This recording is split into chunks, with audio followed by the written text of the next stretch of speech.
The Mayo Experience. Mayo Experience. Mayo Experience. Mayo Experience. Experience. Welcome to the Pat Mayo Experience Travelers Championship First Look and some research. I said I'd keep doing these shows as long as there was interest, and people have expressed interest in these shows. So here we go. I want to let everyone know if they want to get first dibs on the Pat Mayo Experience DraftKings Open for the week at the Travelers. The link is in the description of this video and podcast. There are 5,000 seats this week. There was 4,000 last week, filled around Tuesday afternoon. So get on top of this as quickly as possible. Go reserve your seat, even if the pricing isn't out, because as I'm doing this right now, the pricing has not dropped for DraftKings. There's also a Millionaire maker again this week, so remember to fill that up as well. Pat Mayo Experience Open first, though. If we can fill this up quickly again with the 5,000 seats, it will go up to 6,000 seats. $15 to play, 3 max entry, flat payouts across the board, and the best part, there is no rake. So even if you min cash in the Pat Mayo Experience Open, you will get at least double your money. So it's what makes it the best tournament on DraftKings. Also, when I run the breakdown today, I'll be using fantasynational.com. That's how I do all my research, to use all my tools, generate my lineups. If you want to get 20% off at fantasynational.com, I suggest you use promo code Mayo or just go to fantasynational.com/Mayo. Easy enough. Even if you're on an existing code, if you go punch that one in, you should get 20% off on whenever your subscription renewal comes up too. So I'd look into that. See if you're eligible to qualify for that 20% discount. I'll have my write-up Monday morning on dkplaybook.com. The cheat sheet for DraftKings will be out on Tuesday evening. Show Monday with Jeff. Show Tuesday for DraftKings. Live chat once again, 12:30 p.m. Eastern Time on the DraftKings YouTube channel. It'll be up on the audio feed after the fact. Remember to smash the like button to the video. This one, especially. Come on now, people, and give me your early lean on who is going to win the Travelers Championship. And I think that's everything. Oh, yeah, subscribe to the Pat Mayo Experience audio version. And listen, if you can leave a review, that would be great. But if you're just like listening on your phone right now as this is coming through, just scroll to the bottom of the Pat Mayo Experience and just hit 5 stars. If you don't want to leave the review, you don't have to. I would prefer it because that would be great for the show. But if you just hit 5 stars, that is also something that can really help. It literally takes 4 seconds. So please, if you're out there, rate the show. 5 stars. Much appreciated. Let's get into this a little bit. Travelers Championship, obviously I don't know what is happening at the RBC Heritage right now in terms of its conclusion. All I know is that Sergio Garcia, I bet live after the first round at 250-1 with the top 6 each way, so hopefully he can somehow finish inside the top 6 by the time Sunday is over, but he is just annihilating it with his irons right now and cannot make a putt. Through 3 rounds, he's lost 5.5 strokes putting. That's fun. I watched him miss, multiple 4-footers on Saturday. If he had just made those, he would have been tied for the lead as I record this right now with Tyrrell Hatton. I'm not sure where like Bryson, Webb, Connors, or Palmer are going to end up once their round concludes. But early lean for me, like I said in the description or in the comment section of this video, if you have an early lean, my early lean is Sergio. When I think about the Travelers Championship, one of the big discussions that we're going to have all week is, do you use Bubba or do you not use Bubba? He's won 3 times here in the past 10 years. We cashed a big ticket on him, I believe at 30-1 2 years ago. Hit Russell Knox 4 years ago at this course. And the 2 in between, when Chez Reavie won, and who was the other goober who ended up winning? Oh yeah, Spieth chipped in the playoff hole against Berger. That was fun. Didn't do so hot those years. The other 2 years, not so bad. So hopefully it's on an every year basis. We can hit a winner again at the Travelers. It's another Pete Dye course, so that's 2 weeks in a row. And again, one of the big things that we've seen the past 2 weeks, there's been a lot made about the actual course history, and it leans towards these smaller hitters. That's what we've seen have success at Colonial and Harbour Town in the past. But the big difference was none of the top players ever played at Colonial or Harbour Town. So these guys with all the distance in the world are shockingly playing really well. Turns out a lot of these guys who hit the ball the farthest on tour are the best players in the world, and regardless of where they show up to, they're going to play. So I forget who mentioned this, but I thought it was a really apt point that it's not that these tournaments are just like, oh, bombers can't win here. No one's saying that. It's just these are also tournaments where the shorter hitters can actually compete. There's certain courses we're going to get to on tour where the guys who just are in the bottom half of driving distance have basically no chance of winning. They would have to make every putt and stick every long iron. The degree of difficulty for that is just so much higher. And Travelers, much like the last 2 weeks, yes, it's a Pete Dye course, but it's a shorter course as well. So bombers are going to play well, and the shorter hitters are also going to have a chance to win win, the advantage off the tee in terms of distance is going to be relatively mitigated at TPC River Highlands up in Connecticut, just outside of Hartford. So overall, let's just jump into this and check out Fantasy National right here. The field's already loaded in. If you want to get into it, we'll research some stats from last week, the in-tournament stats too, to see if anyone really pops out. Sergio, of course, is my early lean on all of this. Hopefully he can just win Heritage. That would be fucking fantastic. Or unless Tyler Duncan just wants to get really hot the rest of his round and then win on Sunday. I have 2 of 20 Millionaire Maker teams, 6 of 6 for the RBC Heritage. And one of them has a 0.4% owned Tyler Duncan. If he can somehow win, maybe I can get some good Kadira vibes on the go, because I think the other guys on that team, I mean, Woodland absolutely blew up, but I think the other guys on that team are Webb and Hatton, Duncan, Woodland, and 2 other jabronis who I can't remember. And Maverick McNeely is definitely one of them. The other one's probably Justin Thomas, now that I think about it. So hopefully those guys can all play well on Sunday, and maybe I'll have a whole lot of money. Probably not going to happen, though. So the Travelers field itself, we can just click on past course conditions and take a look at it. One of the things that you'll notice here, and even if you go back and reference my column from last year, I'll have it updated again this year. Obviously, a Pete Dye course, it measures in at 6,841 yards. It's very short. It's a par 70. There's also 7 par 4s that measure in between 400 and 450 yards. So we're going to really be targeting a lot of players who play well from that range. There's eagles to be made on some of the par 5s in 2018, 33 between the 2 par 5s. So some of the bombers are going to have an especially easy time on some of these. It's middle of the pack generally in terms of what we see. So scoring is pretty much average. It can play difficult if stuff really picks up from time to time. The rough is long. The green speed has been fast, but it's also been really slow. So we go back to 2012, almost as slow as can be. Velcro. Then it's average, and then it's fast. It's been faster the past few years, so I would expect it to be fast once again with that grown out rough. Not very many people have been playing TPC River Highlands. They've been keeping it closed, so that will be interesting to see what kind of condition it's in. I expect it to be in pristine condition, so that's always something to worth know. Let's go to the course breakdown and see what has played well here over the years. I instantly like to go to see if there's any showdown advantage, but it seems like holes 1, 2, and 3 are probably your best bets for birdie streaks, unless you can go 13, 14, and 15, but it doesn't seem like anyone starting on the back versus the front are going to have any sort of significant advantage coming out, unless you think that guys are like rusty coming out of the gate. So if they start Thursday on 1, maybe they're not in full swing yet. Maybe you want the guys starting on 10. That is pure conjecture, though, as everyone will tackle these holes in order, with 17 and 18 being 2 of the toughest holes on the course and 10 being the 3rd most difficult. The wraparound is going to be a little bit tricky.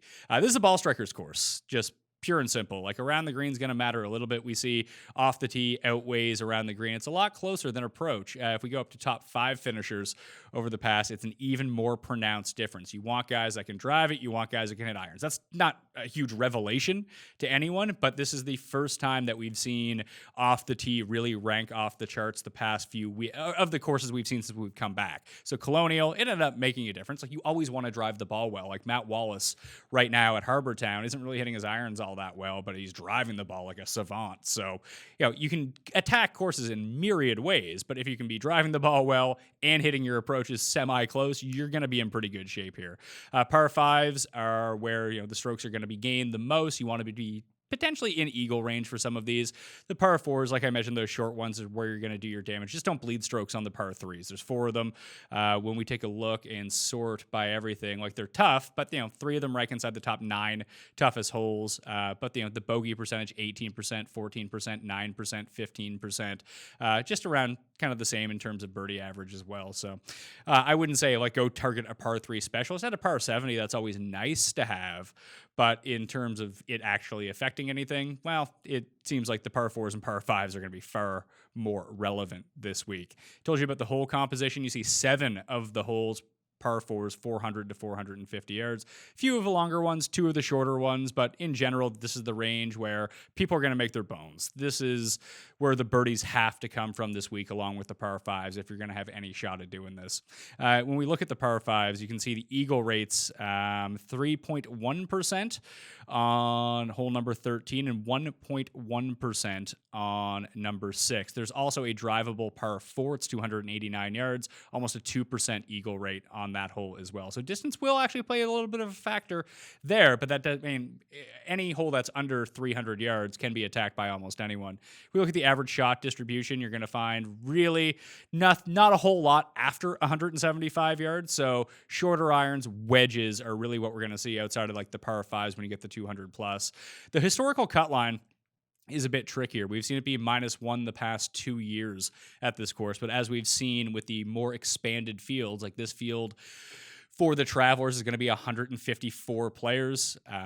Just like we've seen the past 2 weeks at Colonial and Harbour Town, that is much larger than we're used to at those two courses in particular. And the quality of field is just going to be better. I wouldn't be stunned if it was -4 again this week when we come down to it. Driving accuracy. So unlike Harbour Town, where you can put it into the trees off the tee, which is what a lot of our best friends have been doing this week, no thanks to them, here you're probably going to hit the fairway. Unless you're Paul Casey, when we were betting against him, and Bubba had that Bubba and JB 2 years ago just really went ham in the final round. It looked like Casey was going to pull it off, but he got stuck behind a tree in the middle of the fairway, and that just completely demolished his round. I don't know. It's just a really bad break. Worked out in our favor, but 67% of the fairways are hit by the entire field as opposed to tour average of around 61%. So even your less accurate players are going to be hitting the fairway here a lot more often. We mentioned the rough is long. Probably one of the few hazards here that if you do venture off, it's going to be a little bit tougher to scramble, although scrambling a little bit tougher than it has been in just your average tour event, just by a little bit, and the greens and regulation percentage a little bit higher. Guys can go low here. We see the average distribution generally going to get 68, 69, 70, 1, 2, or even -1, -2. I would say that we're going to see more in the 67 range this week with the talent of field being so much stronger, even 66. You know, very rarely you're going to see you're going to get your Jim Furyk 58s every once and again. But a few 61s, a few 62s, a few 63s. Those can happen at a scoring course like this, but you need to be so hot with your irons and so hot with your putter. You really need to see how that ends up going. The average driving distance here is a bit less than your average tour event. I could see that actually evening out now that you have your Brooks, your DJ, your Brysons, your Rorys all in the field all at one time. Usually you just get a spattering of those guys, and there's really not much to it.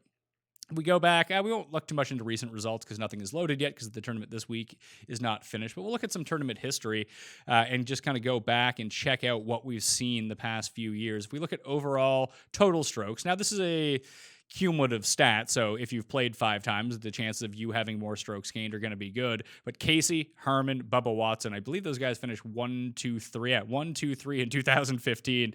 Paul Casey's just been a dynamo. He's back in the field this week too. Keegan Bradley from the area, almost every other year does well. However, he did gain almost 10 strokes putting on his T2 last year. We'll dig into the strokes gained in a second from a year ago, but it's just crazy to see that number for Keegan Bradley.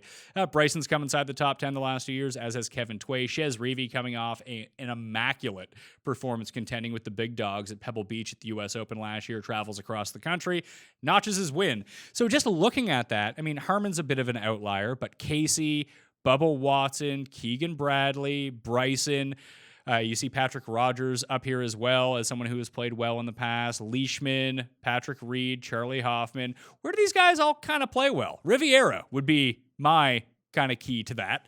I think that is, I don't know why it's so much of a corollary. Maybe it's the shot shapes that are somewhat similar. Cantlay has back-to-back T15s. We'll get him for the first time this season as well, or since the break at least, back in the field. But Riviera, for whatever reason, seems to have a lot of crossover. Bubba's won both 3 times, so maybe that has something to do with it. Just looking back at last year's leaderboard and who's actually here, Zach Sucker, who came T2, is not in the field this time around, but Shez, Keegan, and Vaughn Taylor were your 1, 2, 3. You had Casey, Neiman. Neiman will be really interesting next week. Coming off it'll be interesting to see how he actually finishes his RBC heritage after having a storm of the leaderboard on Saturday. He could be incredibly chalky this time around, although POA is his worst putting surface. We're getting that with a bit of bent grass mixed in this week, but in general, this seems to be a pretty good course for him. Let's see his overall strokes gain from his T5 last year. did some damage on the greens, did damage in all. He actually underperformed, generally speaking, of where you would want him to be to actually contend off the tee in an approach. Didn't even crack 2 in either of those. I mean, those are great numbers, don't get me wrong, but if you're actually going to win, you'd want those to be a bit higher when we get into the ball striking categories and see who is really up there. Answer ended up finishing inside the top 10. He's been on a run lately as well. I guess the other one, kind of looking at it, from like kind of the long view, Shez has won here, Spieth has won here, Bubba has won. We don't really get Casey all that often in Phoenix, but it does seem like Phoenix could be a bit of a corollary here too. It's not a similar type field. We see Bubba, Casey, Hostler, Sink, Tway, Harman, Henley, Bryson the year before, along with Day and Rory. Cantlay going to hit it up there as well. JB Holmes in 2017 finished, especially, or in 2018 actually finished really high as well. He's not in the field, but he's someone else who has won in Phoenix in the past and played well at Riviera too. So that will be really interesting to see. And like I said, you're going to see a smatter. Like Bubba obviously has a ton of distance off the tee. Casey is one of the premier ball strikers on tour. Stuart Sink, although he's an old man, is still a very good ball striker.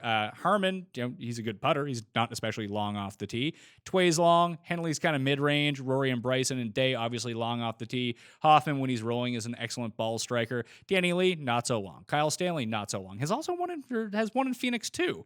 Come to think of it. Cantlay, long. Griot, not so long. Lovemark, long. Zach Johnson, not so long. Brooks, super long. Matt Jones actually having a nice week at RBC Heritage. Keep him on your radar too when it comes down to this. Malnati's like one of the shortest guys on tour off the tee, so it's interesting to see him come inside the top 30. So like I said, there's a myriad range of skill sets that you can target this week, but I would just rely on ball striking over anything if we're going to go down to it. I'm going to check out my model from last year and see how it was. Let's see. TPC River Highlands. Is that what it's under? Or is it just under Travelers? Travelers, good at the top. What do I have in here from last time? Ball striking, I weighted at 20%. I even doubled down on approach and off the tee individually. Probably shouldn't do that, as ball striking includes both of those, but I'm a bit of a goober sometimes. Tee to green, 10%. Par 4 overall, 10%. I weighted par 4s 400 to 450 at 5%. Par 5s gained. Birdies are better gained at 15%, and strokes gained putting at 5%. I'm actually going to add in eagles gained because yes, if you were to make a ton of eagles, that would be great, obviously, in terms of trying to outright win the tournament. But in terms of DraftKings scoring, they're worth 8. Birdies are worth 5 or worth 3. So it's a 5-point difference. The more eagles you can make, the better. So I'm going to scale back a little bit on off the tee since I've accounted for it anyway in ball striking. I'll scale those back both by 5%. I'll just add 5% to ball striking, and I'll add 5% to eagles as well. Just trying to see what else I have here. If I'm going to add eagles, I'm going to subtract a little bit from birdies or better gained. And I think I'm going to put an overemphasis on the par 4s 400 to 450 yards and look long-term to see who has been really good at those numbers, and we'll just load up the field. Like I mentioned, another Riviera guy is Sergio too. So, if Sergio wins, I think everyone's just going to look at his numbers from this week and just be all over him. And I'm trying to decide, is the ownership going to get too high for a guy who can't putt? That's always going to be a problem, as we're seeing it this week. He's lost 5.5 strokes on the greens. Like, that can happen again. That's not going to be good news for anyone, even if the ball striking stays up. But I have a feeling that he's going to come in at pretty elevated ownership next week.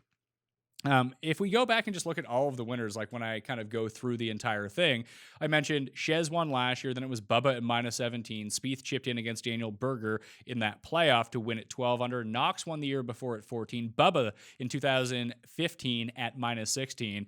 Kevin Streelman went ham on Sunday, just birdieing all of the final holes in 2014, won at -15. The Duke, Ken Duke, -12 in 2013. Mark Leishman won in 2012 at -14. The Yak Man, Freddie Yak, Scrambling Man, -20 in 2011. Then Bubba Watson won in 2010. It's funny when you look at it with Bubba Watson. He was kind of contending a little bit, a smidge, when it came to RBC Heritage until Saturday, and he kind of went off the map a little bit. But you look at his wins over the course of his career. Obviously, Augusta, he's won twice, and he's won at Riviera a bunch of times, but he's won at Pete Dye's Zurich. He's won here 3 times, and he's won at the Austin Country Club, another Pete Dye course. So at certain places, he can really be a Pete Dye specialist when we think about it. Let's go back to the model now and just check out who rates out really well over the past 50 rounds. So one of the reasons I do include approach and off the tee still, even though I have ball striking, is I just like to see them separated. You could weight them at 0 if you wanted to. I just like to look at them to give me a sense. So the top 10 in the model as it stands right now: Rory, JT, Xander, Cantlay back in the field, Rahm, Casey, Victor Hovland, Colin Morikawa, Scotty Scheffler, and Sungjae Im. Neiman, Woodland, Connors, Reed, and Webb round out the top 15. Now, obviously, the information from RBC Heritage has not been included in this yet, so you'll have to wait for the tournament to finish its conclusion, so that ends up updating. So I just want to see very quickly over the past 50 rounds who was the best on those short par fours. Rory, Bryce Garnett. He's actually having quite a week at RBC Heritage. You always like him on Bermuda more than anything, though. Coastal courses, Bermuda. He's sort of like Graham McDowell in that way. That's, if you ever see him pop up, it's usually on that type of course. Rafa Cabrera Bello, huh? Webb, Sungjae. I'm just going to bet these losers every single week and just lose my money. Hopefully Webb can win this week. And I mean, if Sergio can't win, Webb winning would be fantastic. Leishman, Hoagie, Doc Redman, and Xander Schauffele. Also, good. Byung-Hun An, fantastic. Thanks for showing up this week, Ben. Just absolutely, him and Im murdered so many of my fucking lineups, good ones too, that it just absolutely blows my mind. It really puts me on tilt. Eagles gained over the last 50.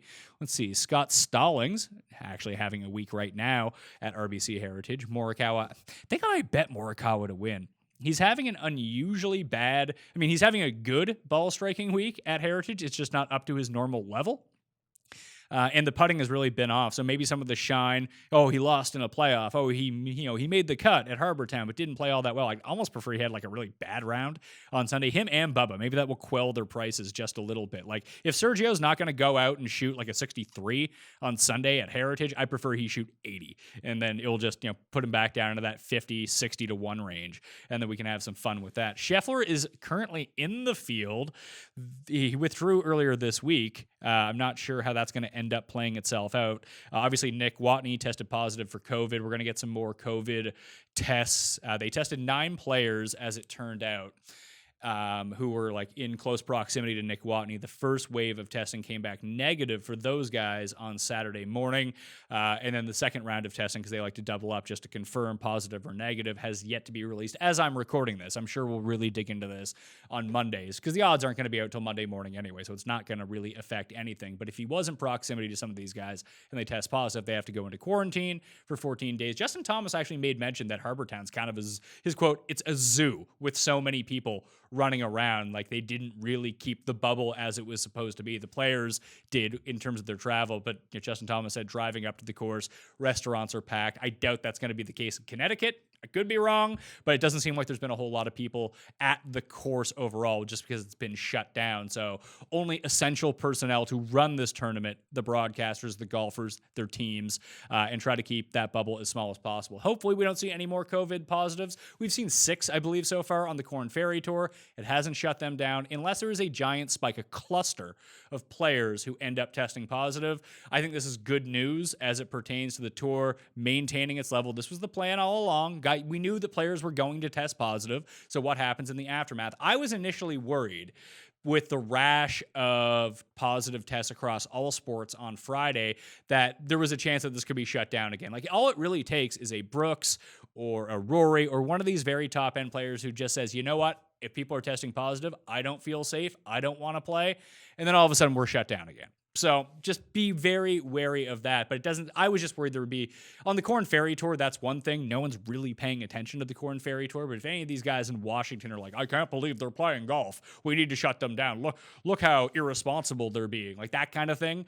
Even though that these are the measures put in place, people approve them. It's not like they're gathering all the fans together. It's not like they're jamming 25,000 people into a stadium like shoulder to shoulder. There's no fans at the course. It's as spread out as possible. They're trying to do the best of what they can. If this is going to be the norm where 1 or 2 guys kind of test positive every week, hopefully not, but if that's the case, that we can continue rolling on, and then we won't lose golf. We need golf right now.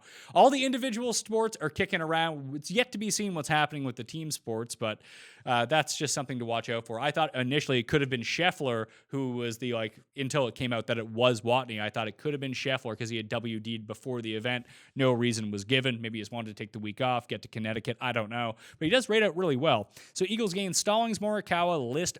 Oh, Mr. Burns. Sammy Burns, another guy who fucked over my lineups this week. Not too many. 2 out of 20, but still. It would have been nice to have you make the weekend, Sammy. He makes ton of Eagles, though. Scotty Scheffler, Rory, Nasty Nate Lashley, Bub Rub, whoop, whoop, Webb Simpson, John Rahm. Rahm's going to be super interesting. He missed so many short putts Saturday at Heritage and still shot 5 under. Oh, Hubba Hubbard, he keeps popping up. King Carlos Ortiz. This doesn't even include the 2 that he made in the 3rd round at Heritage. So interesting to see him. Norlander is in the field.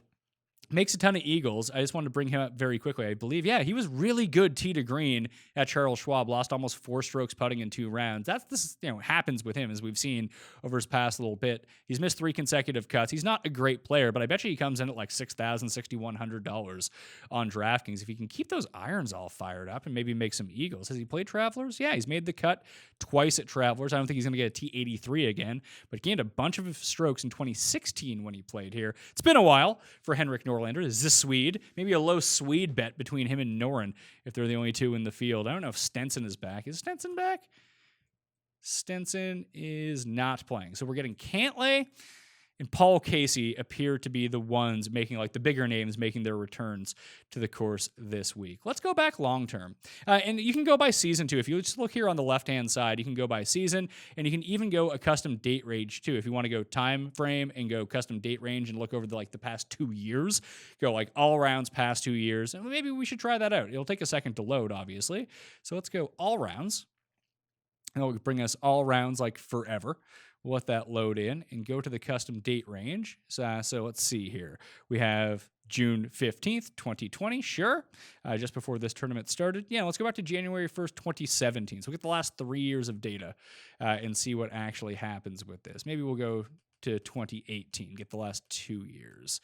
So we'll go to January 1st, 2018. We'll let that load in and see what's happening. Let's check in with the leaderboard too to see what's going on here. I probably should have brought that up on my phone so we're just not on Google all the time. But click on the leaderboard. Running a lot of stuff on the computer right now. So the internet's not quite as fast. I think I'm uploading a fantasy football video. Check out the movie bracket that I did, released over the weekend. So I had part 1 and 2 with Gary and Tim where we did the 2000s. Oh, Ryan Palmer has got himself into a tie for the lead. Webb is still kicking it at -14 along with the Mexican Allen Iverson. Answer, there's our guy Sergio sitting there at -13.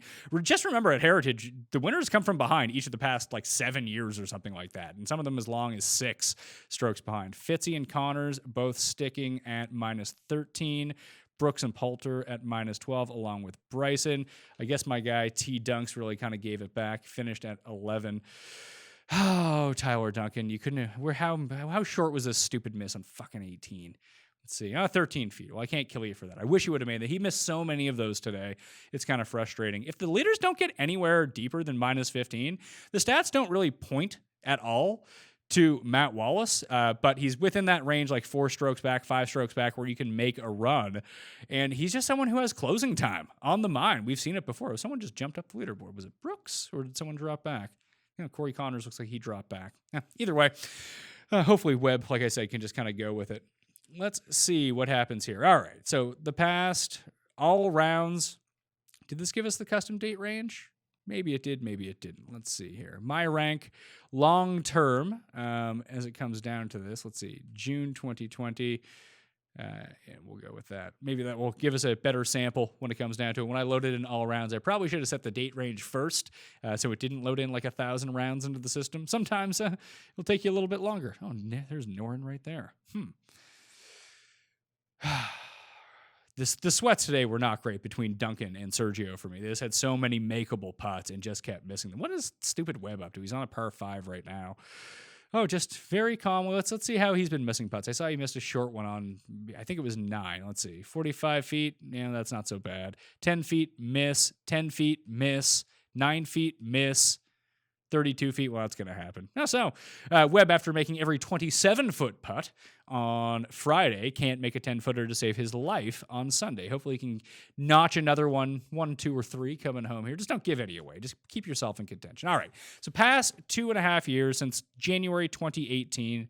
Let's see how the ranking actually works out to this. Rory, JT is a really interesting case from this tournament last year if we go and look at it. So he might be someone to jump back on where he's going to finish middle of the pack unless he storms it on Sunday. He lost like 8 strokes putting at this tournament last year, if I recall. Yeah, gained 11.2 strokes tee to green. Best off the tee and approach. So ball striking wise, lost 7.8 strokes on the green. Lost 3.5 the year before that too, but came third in 2016, missed the cut. In 2017, miscut 30th in his career here. That's really early for Justin Thomas, 2013. But you're going to have good putting rounds. You're going to have bad putting rounds. I do like to see that the tee to green game has been really good. We know he was struggling with the putter a little bit at Heritage the first 2 days as well. So that's really interesting to see. So long-term form, this is really why I wanted to dig into it.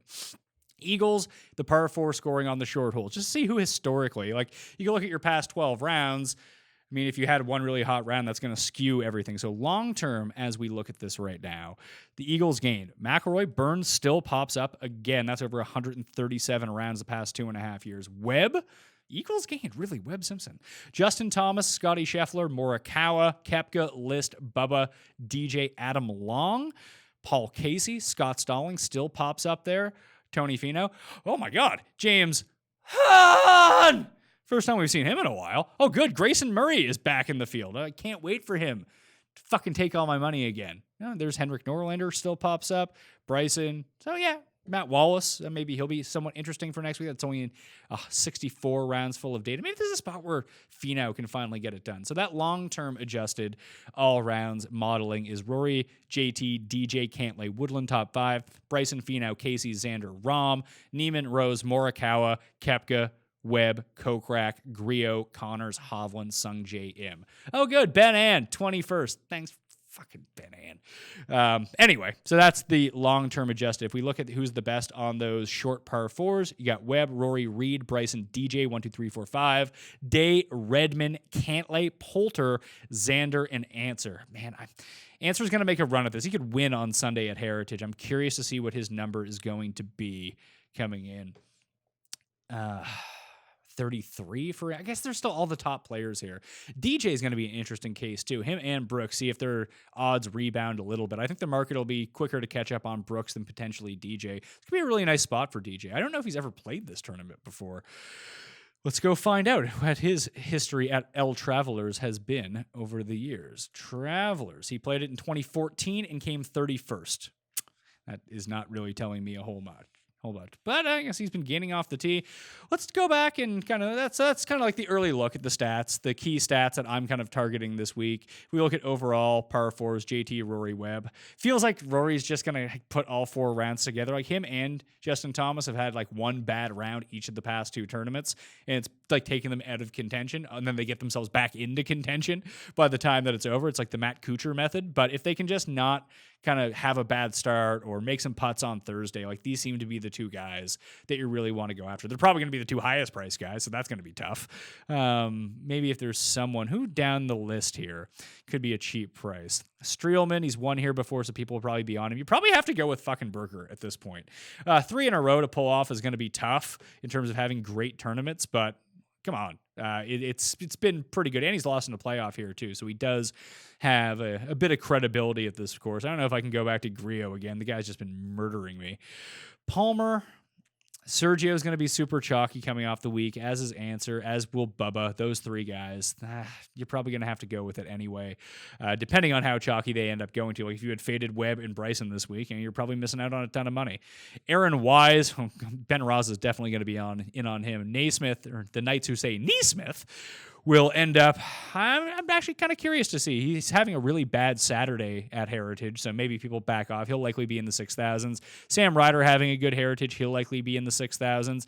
Vegas, someone remind me when I get to the betting on Monday, like tweet at me that I want to bet Johnny Vegas for first round leader. He just keeps having pop rounds as it comes through, and then he can't keep it together whatsoever. But still, if you just need him to have a hot round on Thursday, and he could be good to go. Maybe a showdown guy each of the days, just just because he keeps having one. Cameron Champ could be very interesting. He'll be in the $6,000 area, same as Stallings.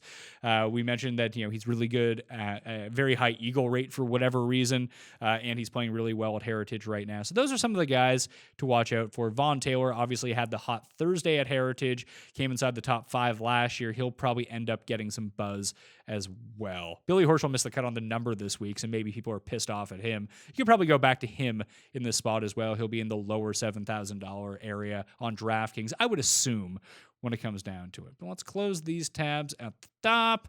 Let's switch back over to Heritage. Let's get some DraftKings Heritage in our life here.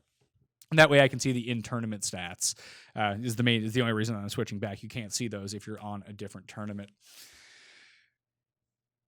Once this loads up, so we're looking at our in-tournament stats right now. Let's switch over to total to find out what's happening. Oh, Tyrrell Atten is blowing every one of him.